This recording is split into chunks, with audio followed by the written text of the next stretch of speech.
만약 오늘 선거가 치러진다면 아마 두 야당의 비례대표 의석은 이럴 것 같다는 갤럽 조사가 나왔습니다. 무려 10석, 11석입니다. 이렇게 차이가 없습니다.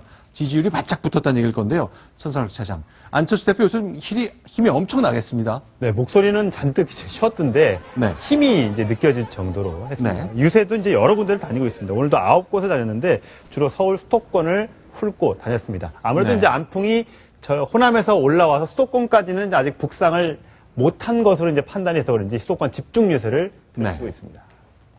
자, 서울 들렀고 대전 갖고 충남 지역 갖고 쭉 다녔는데 뭐 종선을 쭉 따라서 남북 유세를 다녔군요. 네, 밑에서 시작해서 이제 위로 올라가는 그런 유세 네. 일정 코스를 잡았는데 어쨌든 새누리당 지금 국민의당의 주가가 쫙 올라가고 있기 때문에 발걸음은 굉장히 힘찼고 표정도 밝아 보였습니다. 사실은요. 네. 안철수 대표가 저렇게 쭉 다니고 있지만 네. 실제로 수도권 122개 선거구에서 네. 국민의당이 후보가 당선될 확률은요. 네. 안철수 대표 있는 자리 저 자리가 딱 한 자리만 확실한 자리고요. 네. 나머지는 거의 없습니다. 제가 보기에는 오히려 후보가 직접 당선되기를 바라고 다닌다기보다는 네. 오히려 국민의당 비례대표 지지율을 높여가지고 네. 국민의당의 비례대표 숫자를 오히려 늘리려는 그런 전략이 아닌가 이런 생각도 듭니다. 네.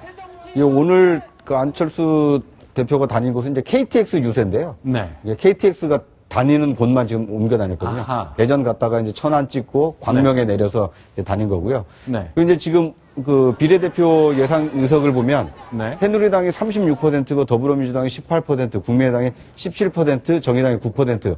이대로 만약에 총선에서도 득표를 하게 된다라면 네. 더불어민주당과 국민의당은 1% 차이기 때문에 네. 어떻게 보면 이제 동석을 얻을 가능성이 좀 높아졌다 이렇게 볼 수 있을 것 같습니다. 지금 만약에 저대로 한다면은 더불어민주당은 11석, 네. 그리고 국민의당은 10석인데요. 네. 그동안에 쭉 나왔던 그 정당 지지율을 보면은 네. 대략 더불어민주당이 22%에서 24%, 그리고 국민의당이 약 10%에서 12% 이쪽이었기 때문에 그 전권은 한 8석에서 13석 이렇게 차이가 많았는데 네. 지금은 오히려 그 5석의 차이가 한 석으로 줄어든 상태입니다. 이렇게 되니까요. 저 국민의당 비례대표 후보 발표할 때 굉장히 안타까운 장면이 있었어요. 나 너무 후순위라 안 하겠다고 고사하신 분이 있었잖아요. 네. 이 뉴스 보면 굉장히 가슴이 아프겠네요. 그러게요. 이 김근식 국민의당 통일위원장인데요. 네. 이 당선 안정권 바뀐 10번을 하라고 연락을 받아서 안 하겠다고 했다라고 이 매일경제와 통화해서 밝혔는데요. 네. 그러니까 이제 김근식 위원장의 경우는 10번은 당선하기 좀 어려운 그 순번 아니냐 이렇게 생각을 했는데 이렇게 지지율이 높아질 거라는 것을 미처 예상을 못 하셨던 거죠. 자, 그럼 김근식 교수 지금 화면 보고 있는데 원래는 전주 덕진 지역, 전주에 출마하려고 했다가 정동영 전 대선 후보에게 양보했잖아요. 양보하니까 그러면 나에게 비례대표를 달라고 얘기했는데 너무 후순위였다고 생각했는데 이제 보니까 당선권에 들었던 거네요. 네. 그러니까 이제 당선권에 들 가능성이 좀 있는 거죠. 네. 실제로 이제 10석이 될지는 실제 이제 뚜껑을 좀 열어봐야 될 것 같고요. 자, 그럼 여성한 변호사님.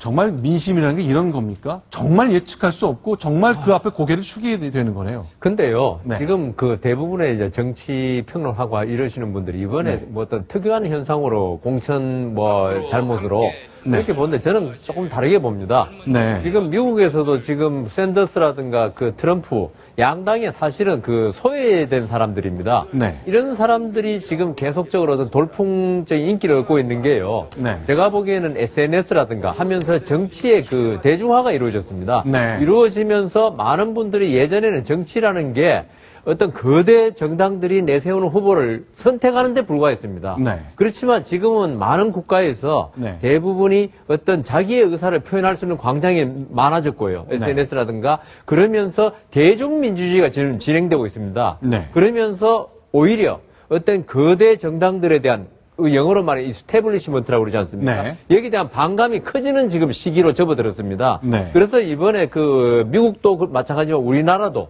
네. 결국은 양당의 어떤 양거대 정당의 어떤 오만 어떤 비민주적인 행태에 대해서 네. 많은 그 국민들이 실망을 느끼는 거죠. 네. 그게 이번에 안철수 대표가 컨셉을 아주 잘 잡았다고 봅니다. 네. 비록 처음에는 어떻게 생각하는지 모르지만은 어떤 양거대 확실히 기득권층 아니겠습니까? 네. 여기에 대한 반감을 자기 당에 대한 그 지지를 흡수하는 네. 그런 전략이 아주 성공한 거죠.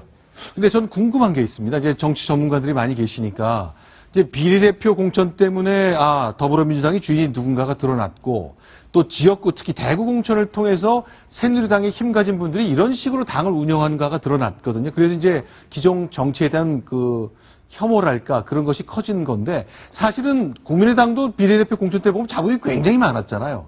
근데 그쪽으로 다 모이고 있거든요. 그거는 정당이 적기 때문에 네. 국민들의 관심도가 훨씬 낮았죠. 네. 그러니까 같은 실수를 해도 있죠.